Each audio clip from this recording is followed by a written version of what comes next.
Hey everyone, welcome to my channel. If you enjoy content that's clear and actually helpful, don't forget to subscribe. I share videos you can really use. Let's get started. Sending a text message from your Gmail account is possible, and there are two main ways to do it.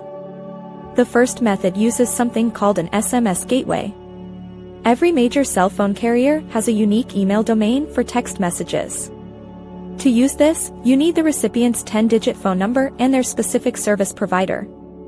For example, if your friend uses Verizon, you would address your email to their phone number followed by @text.com. If they are on AT&T, you would use @txt@att.net. Once you have the correct address, just type your message in the body of the email and hit send.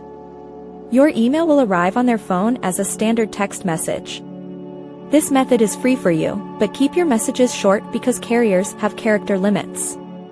The second and more professional way is using Google Voice. You can link your Gmail account to a free Google Voice number.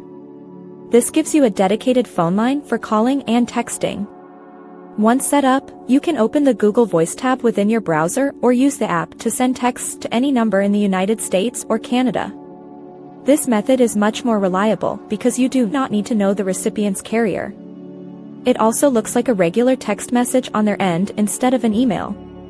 Both options are great for when you are working on a computer and do not want to reach for your phone. Remember that data rates may still apply to the person receiving your message. Thanks for watching. Please like and subscribe.